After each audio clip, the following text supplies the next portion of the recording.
All right, ladies and gentlemen, welcome back to our What's going on? podcast. I Yep, got ConversNation. yeah, I got Brayden on the phone here because we're 100% following the Yeah. stay-at-home order. Quarantine edition. So yeah, Yeah, sorry that it's we're been just chilling at about home. 10 months since we recorded an episode, but we Yeah, thought it was a good idea since we're just sitting around and we're not really doing anything. we've got a So lot. We've got a lot more time on our hands. So we figured, what better time than to post a podcast? So let's do it.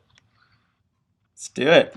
All right, today we're gonna Absolutely. be talking about we're gonna try to stray away from the what's going on with the global pandemic because Yeah. we feel like some of you guys are probably absolutely tired of hearing about that. Yeah. Like personally, like it's getting a little old. Looking at the news every day. You don't see a lot of good news. Whenever you turn the TV on or you even look through your phone, looking through social media, not a lot of good stuff going on out there. So Yep. figured it'd be good idea to kind of stray away from that stuff. So today we're going to be talking about some new technology has been introduced in the past maybe 6 months that could potentially change the entire future of the human race, Yeah, um, the future of everything. So yeah, yeah, it's called CRISPR. It's this new technology that scientists are trying to develop, and yeah. it's like And this. and currently, like recently, it's just been more of a like an experimental phase, but a lot of scientists are trying to move towards possibly editing genes in humans and stuff like that. So it's really just in a testing phase at the moment, but it's something that could potentially change the world. So Yeah, we we also learned about it in biology and thought that was a good topic to talk about.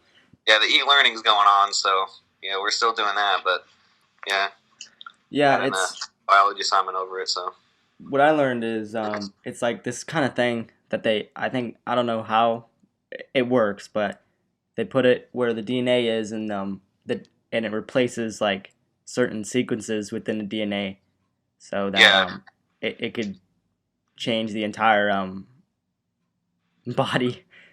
exactly, yeah. To me, like at a first glance, it seems kind of like risky. Like I don't know. It's like I'm not a scientist or anything, but it's just hard for me to grasp the concept of being able to like just change genes on a microscopic level.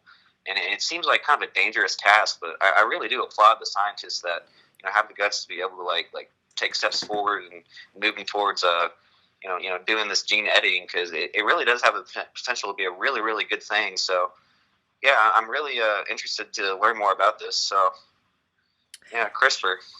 Yeah, So it has the potential to go way wrong. Like with designer babies, I mean, yeah, you could give birth to like a stillborn, and and it seems kind of unnecessary to me. Like in a lot of ways, people think they can use it for changing your baby's eye color and stuff like that. But like it doesn't seem like a necessity. What we should really be focused on is things that can better the human race and potentially like eliminating diseases and infections and being able to do that. I think is something that we should have our focus on. And so yeah, yeah, with CRISPR, we there's a potential we could just erase all diseases or find cures for stuff that's trying to talk here.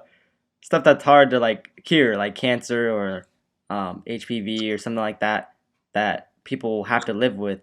And maybe in the near future, there could be a cancer vaccine that normal everyday children just go to the doctor and take yeah. like it's nothing.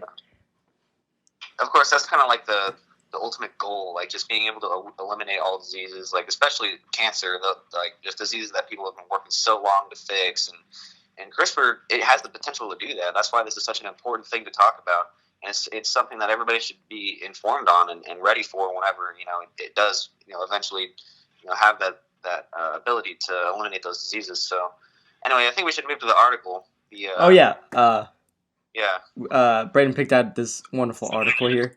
yeah we Like got always, like last episode, we had well, so it's always better to get another professional opinion. So we got Victor Tingerman. Victor Tangerman. posted Yep. on January 30th, 2018. So recent stuff, but this isn't something that's like it didn't even exist 5 years ago. I can almost guarantee you, it's something that's very recent. It's something that's very new. But we got the title. It says a Well, CRISPR future: 5 ways gene editing will transform our world. Brayden did say it's recent, but I did a little reading. It looks like it was discovered in the early 1990s. Oh wow, okay, I lied. Great.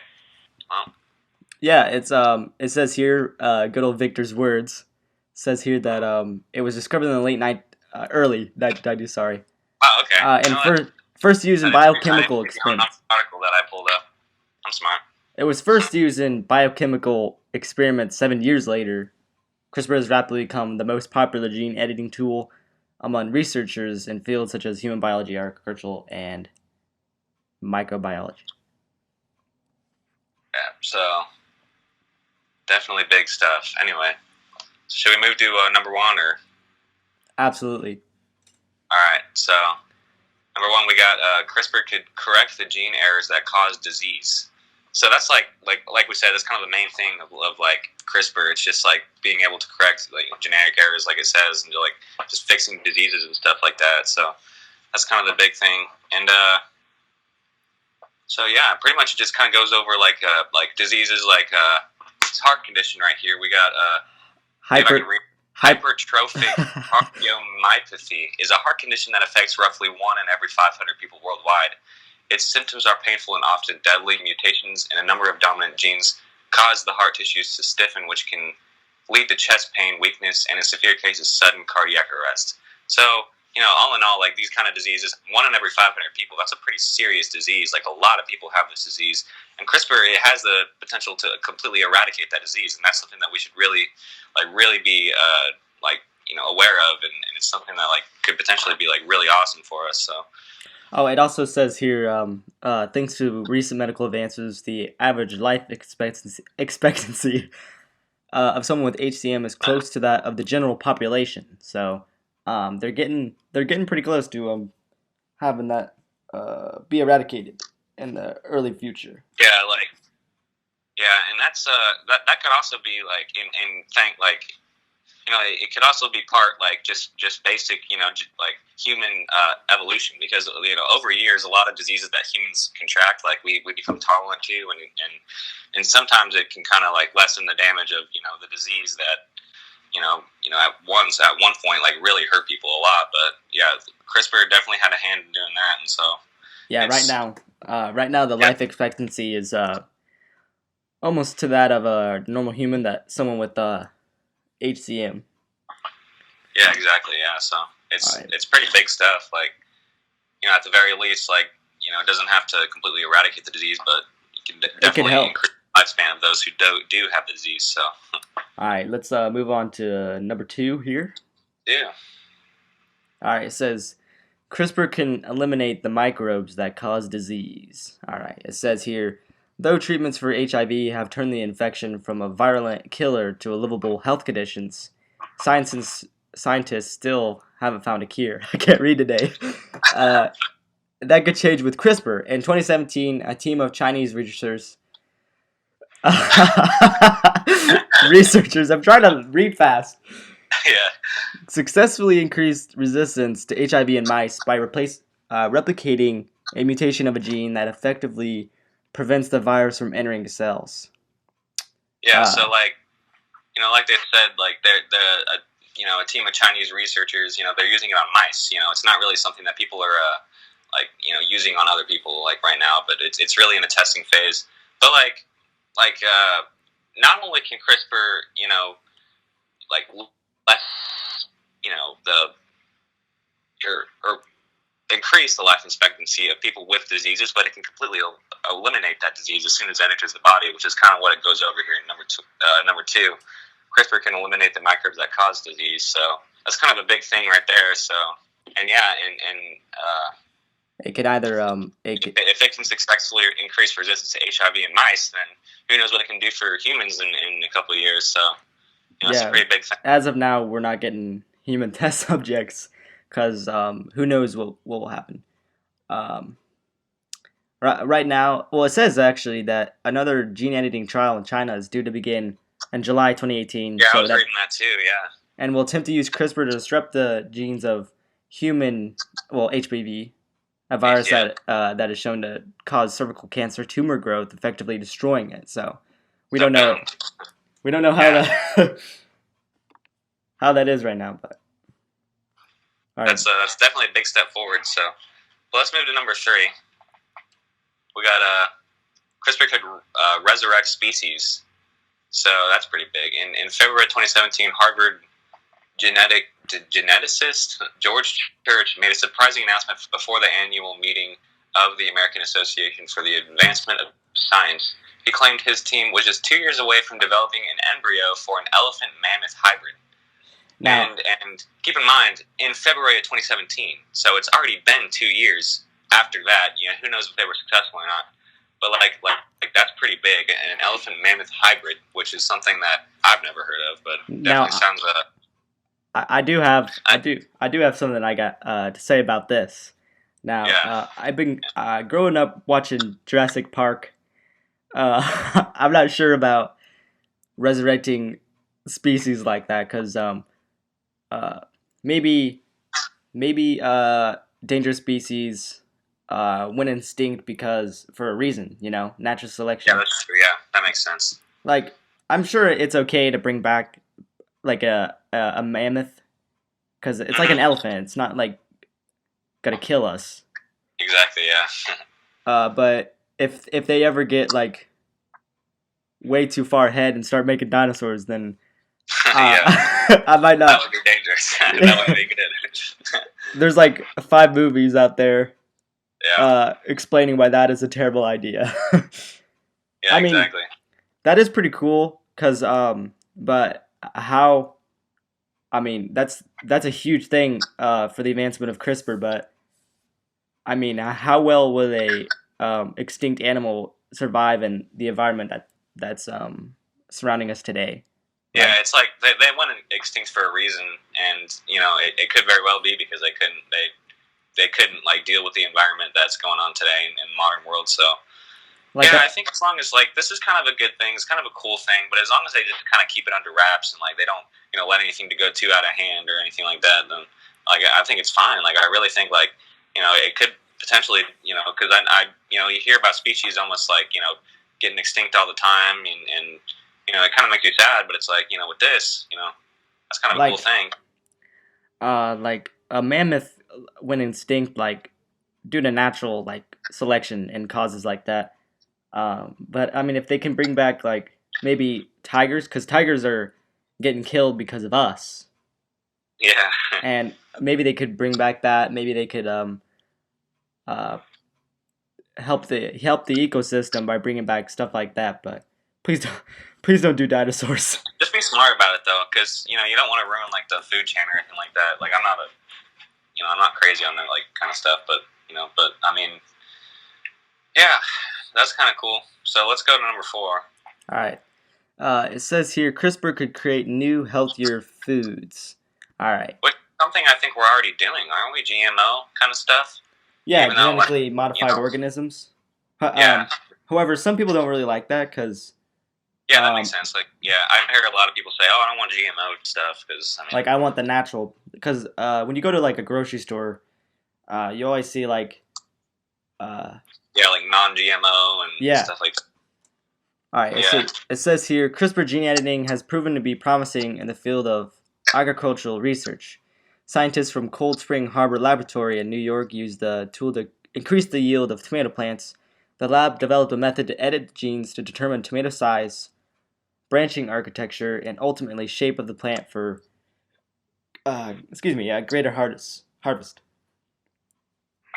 yeah. Wow, that's cool. That's really interesting, honestly. You see that little picture right there? I know we can't show it on the podcast, but it's got kind of a a demonstration of what like a normal tomato plant would look like, and what it could potentially look like, with the editing of CRISPR, and you see a lot more tomatoes, and you see that each one just kind of has a lot more to it, Yeah, and they're a lot bigger. They look a lot more healthy and more hardy. maybe they're peppers. Are they peppers or tomatoes? I think those are tomatoes. Oh, they're tomatoes. Okay, yeah, but yeah, it really does show like like obviously you'd rather eat from the one on the left, or one on the right, but the one that Yeah. has been edited by CRISPR, and it's and so that could potentially be a really awesome thing, and obviously with like overpopulation, a lot of people are going hungry these days, so that genetically modified or not, it could be something that I'm reading for it. helps. Sorry, I didn't mean to interrupt, but I just I read further.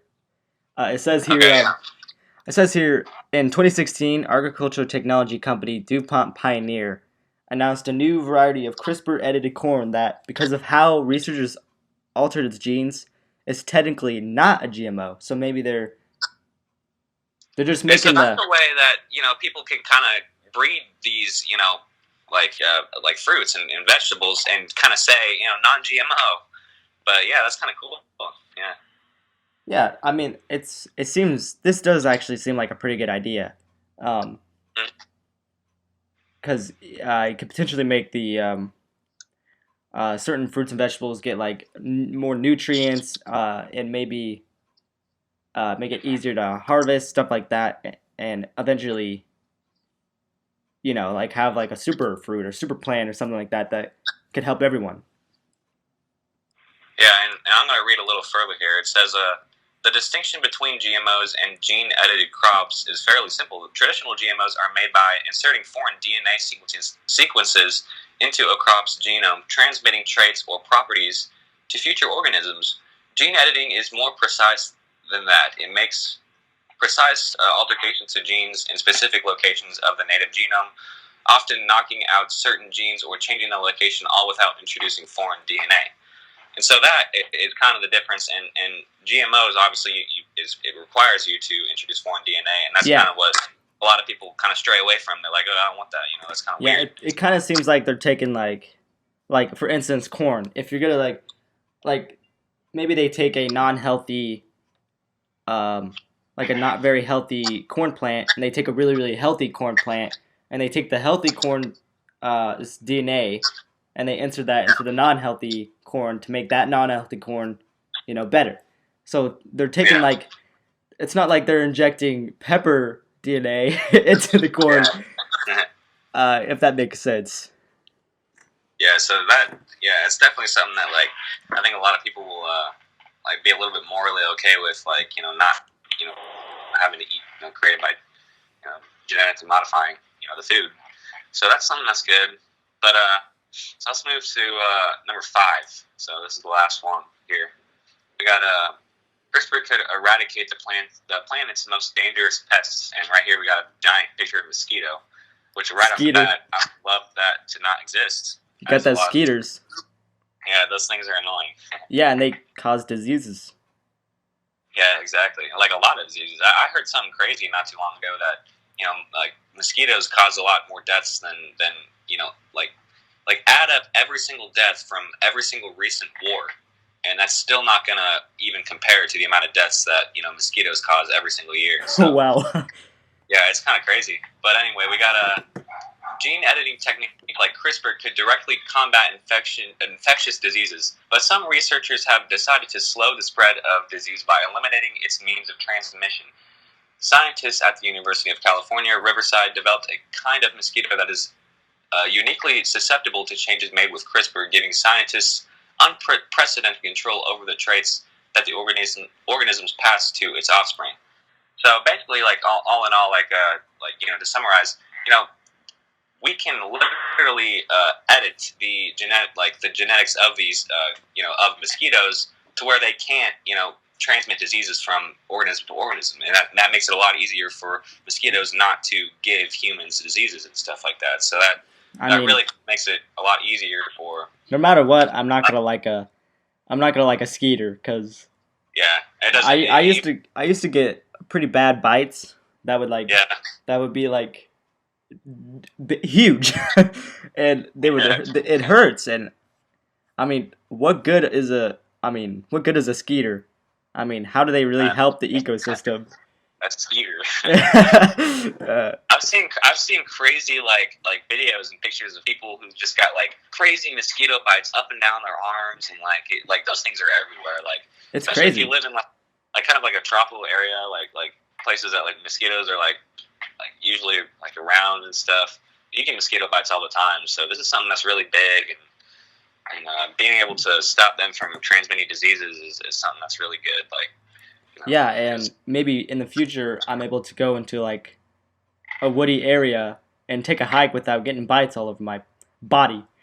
I want to enjoy a nice peaceful hike without some terrible skeeter biting me.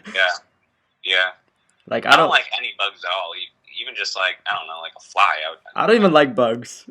Get rid of bugs. I mean, I know some bugs are detrimental to the healthiness of the environment, but I mean, I don't mind bumblebees. Like, I kind of like bumblebees though, because they help. I've never been stung by a bumblebee. I don't have any beef with any bumblebees. Well, yeah, because they can't sting you, and I mean, but like, don't they like die instantly after they sting? Yeah, like like a honeybee. They make honey. I mean, it's just they're annoying. A bumblebee helps flowers. There's like a little section here. We got CRISPR tomorrow. If you want to read that, it's like yeah. Okay. All right. It says current scientific advancements show that CRISPR is not only an extremely versatile technology, it's proven to be precise and increasingly safe to use. But a lot of progress still has to be made. We're only beginning to see the full potential of genome editing tools like CRISPR-Cas9. Technological and ethical hurdles still stand between us and a future in which we feed the planet. Sorry, I was distracted. Feed the planet with engineered food, eliminate genetic disorders, or bring extinct animals back to life. But we are well on our way. And that was from 2018. So. Yeah. So I like that they kind of put that little like note there, and like they kind of admit like it is like increasingly becoming safe to use, but a lot of progress still has to be made, and like it's a relatively new thing. Obviously not as new as I once thought, but like anyway, like it's something that like we still need a lot of work with, and it's making a lot of progress, a lot of really really quick progress, but it's still going to take a little bit of time in order for it to be something that can potentially be that vaccine against cancer and other diseases like that. So it could be a couple years from now. It could be 5 years. It could be 30 years. We just don't know how long it's going to take until CRISPR is just normal. Like a normal thing that everyone knows about. Right now, it's a lot of people I think like don't really like pay attention to this kind of stuff because they're like, oh, there's no way, like that's crazy. It's just, but a lot of people don't understand that like humanity is moving so quickly and so many new discoveries are being made every single day, and people like that, like it's going to be difficult for us to keep up, but like a lot of people like are just going to sit back and they're not really going to see it coming, and it's just going to it could be a couple of years from now, like you said. This thing could just be a regular thing that like everybody knows about and everybody uses, but I mean it's just crazy how fast this thing's going, and anyway, I'm kind of excited to see where it goes. So yeah, we could maybe create superhumans. Yeah, something like that. And it's crazy because for things to just continue to go the way that they have been going, and it takes so much, like it just takes so long for humans to evolve and adapt to the environment that we live in. Like even in the entire history of humanity, like even since it was like humans first appeared on the earth, things haven't changed that much. Like obviously we're different, and we're more we're less susceptible to diseases, like certain diseases that a lot of people got like back then, but. Like things are slightly different, but not in the way that a lot of people back then would expect things to be. So it takes like a long time for humans to evolve naturally, but with this, it could be a couple like a few years until humans are just like that, like no more cancer. So it's kind of crazy. Yeah, and eventually we could maybe 50 years from now, CRISPR could create maybe we can go into space without a spacesuit. Yeah, exactly. We didn't even talk about that. Yeah, the potential for it to just let us adapt to not even just other environments like freaking Mars or something like that. Yeah, it'd be great, honestly. So Great stuff. So we're gonna kind of change gears here. I know we said some. I know we said we would stray away from COVID-19 stuff. Yeah. But we are gonna talk about how pollution. Yeah, How the disease pollution how- has gone like way down. Yeah, so like there are like the the coronavirus is not something that's like obviously the stock market's crashing. You know, a lot of people are dying, and especially here in the United States, we've got almost 700,000 cases right now, and it's just kind of getting out of hand. It's just kind of out of control. But like when you really think about it, like there are some aspects of the disease, as that are actually kind of having a positive effect on the planet, like pollution. Yeah. So I mean, we're not saying that COVID-19 is a good thing. Absolutely, absolutely not. no, yeah, in no way it is. No, but, like, it's not a nice good to thing. look at the bright side of things. So. It is, yeah. We're not gonna. I guess what we're trying to say is we were gonna stray away from the negative parts of this global pandemic.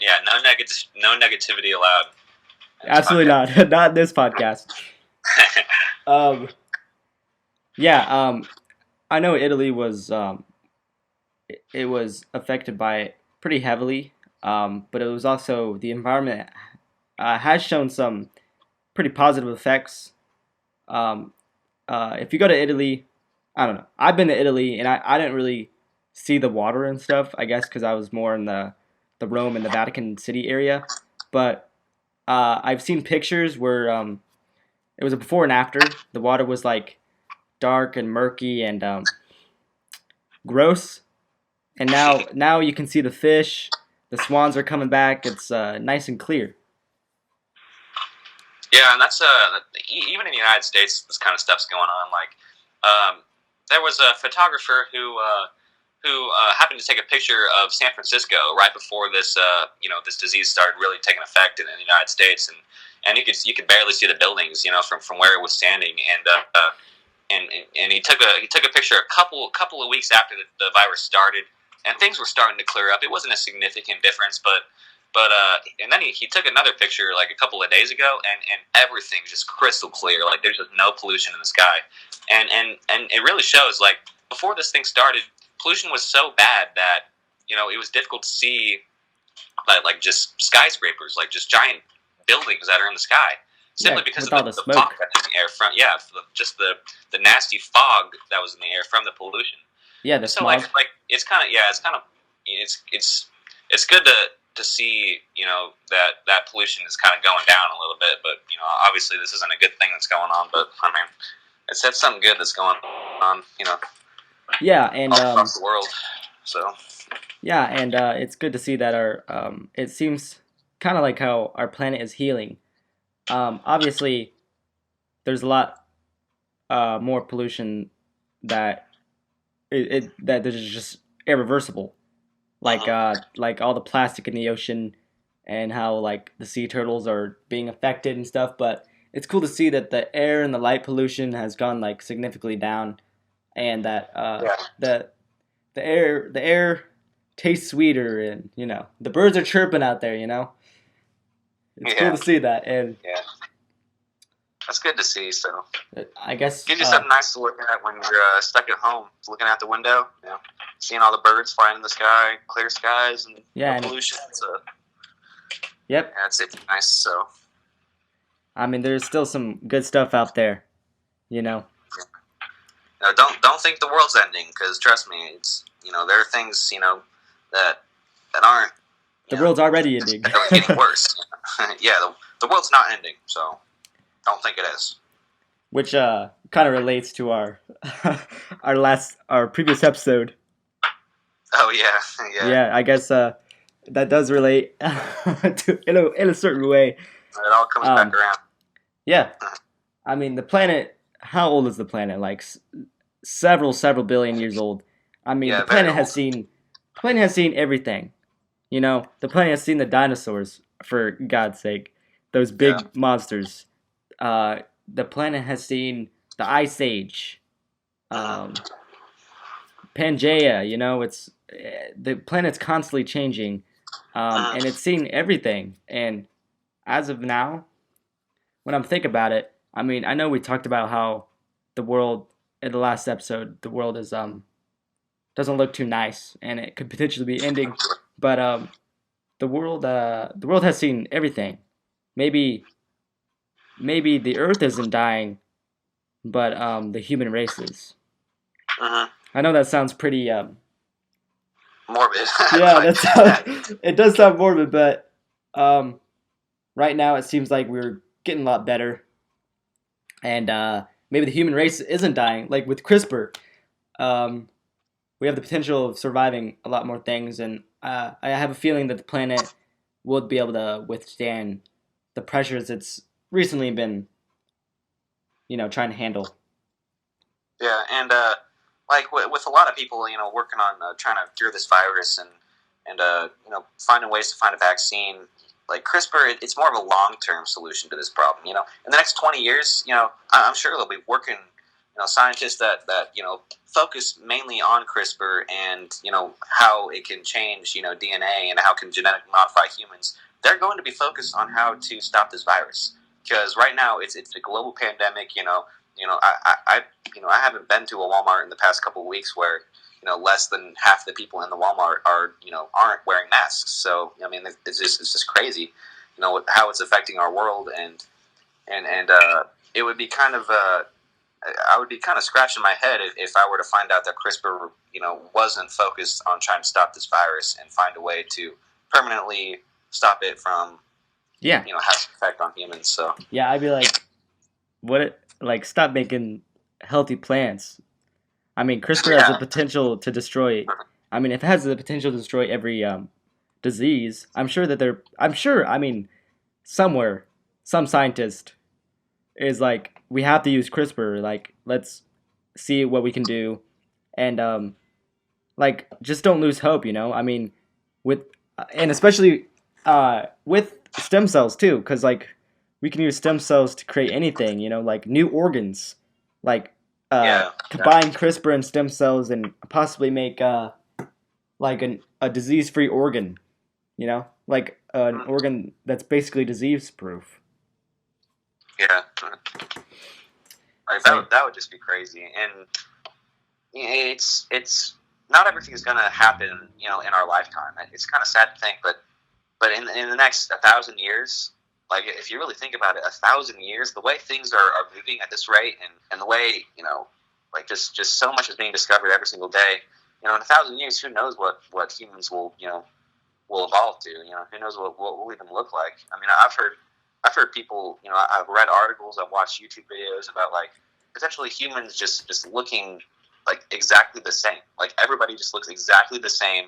They all just have their perfect bodies or whatever. They all just have bulking muscles and they're all walking around with like crazy tans. And it's just like like that's kind of like a crazy concept to me. But with the way things are going, like things are changing so fast, I can't even rule it out of the conversation. It's something that could yeah, potentially happen. I Like mean that crazy. does. I mean it kind of does scare me a little bit because if we're all perfect, like how is that going to look for the human race? Like, does that basically destroy all aspects of what it means to be human? Because like, what if everyone's perfect, right? And someone is born with like an imperfection. What are they going to do? Are they going to like kick him out of society? Are they going to kill him? Like, Yeah. how is it? How are humans? I mean, that's really morbid, but like, It sounds, just think sounds about it. like a novel, some kind of crazy futuristic novel about Yeah, something. like the Giver. Yeah, yeah. Yeah. Or That's what I was thinking. Yeah, are we gonna see? Yeah, like if everyone's perfect, then what does perfect mean? exactly. Yeah, We're getting it's to not even going to be perfect. It's just going to be normal. yeah. There's gonna So be no such thing as perfect. We're getting yeah, really and my thing is like we talked about this not too long ago. Like if I woke up and I was all of a sudden just like I just had like a perfect body and like everything was perfect about me and I was exactly how I wanted to be. Like it wouldn't morally be okay with me because I didn't work to have that. Like what did I do to deserve this body? What did I do to deserve having this kind of like having the privilege of being able to look exactly how I want. But I feel like people in the future, like you said, like they're not really going to know, like they're not really going to know any better. They're just going to, they're just going to be born as they are, and parents are going to say, I want my baby to look like this, I want him to look like this, and they're going to have like complete control over what their children look like, and how their children, eye color, hair color, whether or not they're smart, and it's just going to be crazy. I mean, if I had the choice, it would be pretty nice to wake up and see in HD, without glasses. Well, yeah. Just whip your glasses off, like. Oh, I can see in HD. That would honestly be kind of cool. It's kind of funny. Like I thought I was gonna wake up in 2020 and like be able to see without my glasses on because it's 2020. Oh yeah, yeah. That's just a stupid joke, but yeah, it'd be cool to wake up and look around and see in 4K Ultra HD and not have to buffer at like 144p. You know what I'm saying? Yeah, exactly. Yeah. Like, I like my glasses though. It gives me a nice appearance, but it would be cool, I've talked to because my mom, she wore glasses when she was younger, and she got like the surgery, the LASIK eye surgery, and I was like, LASIK eye, yeah. I was like, how does it feel to wake up and like be able to see? And she said it's really nice, but I've always been torn because I'm like, I kind of like my glasses, and like, I know you can't see, but Brayden can, but I look like a completely different person without him. Like, yeah. Plus, it's kind of nice. Like, you can look like two different people at the same time. Like, just like, boom, my glasses on, take them off, like, boom, I'm a different person. Boom, it's like, got that easy disguise. Yeah. But with CRISPR and stuff, like eyesight problem, like eyesight and not being able to like see clearly, it could just be a thing of the past. Like, who knows if glasses will even be a thing, Glasses are going to be a thing of fashion. Yeah, probably. Instead of a thing of need. Yeah. It's going to be less of a necessity and more of like a want. I want to look cool. Yeah, I want to look cool. Give me some glasses. I'm going to look like my great-great-great-great-grandpa Drew. Give me the glasses. Like, what? Drew? Like, wait, Grandpa Drew had to wear glasses? Grandpa Drew was under 6 feet? Heck? Yeah, he was under 6 feet. Like, yeah, he was skinny. What? That's crazy. He wasn't 6'3" in 3rd grade. What? Yeah, he wasn't like a perfect height. He wasn't a short king. He was a short king. It's crazy. It's gonna be like, like in like when we're like old and stuff, we're gonna be like, back in our day, we had to wear glasses. Yeah, back in my day, I had to drive a car that touched the ground. Yeah. Back in my day, we had to walk instead of float.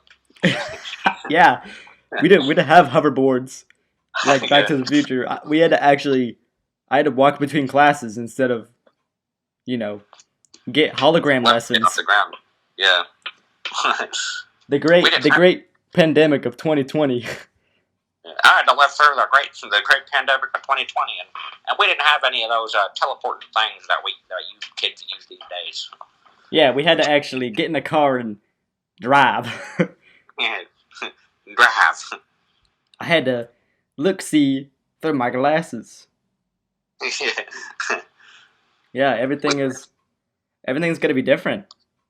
Yeah. But who knows? It might not. Everything might be the same. It's kind of like how Back to the Future thought back in 1985. They thought we would be so much more advanced. They thought there were gonna be flying cars and stuff. Flying cars and hoverboards, and we don't have that. We have iPhones, so I guess we are getting pretty good. Yeah, so things are definitely different, but it's like George Orwell's 1984. Like, he thought, because he was like in the 40s, he thought 1984 is going to be way different, like a weird apocalyptic society, but yeah. But instead they got Back to the Future in the 80s.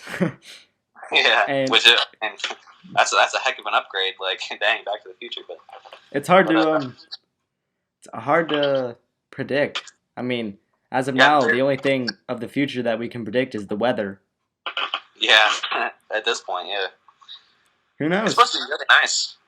Actually, I checked the weather recently. It's supposed to be pretty nice. But anyway, like, um, yeah, there's really no way of knowing. Like people have made crazy predictions in the past, like about what society will be like today, and like there's just simply like we've proven it. Like there's just no way of knowing exactly what things are going to look like, but all we know is things are going to be different.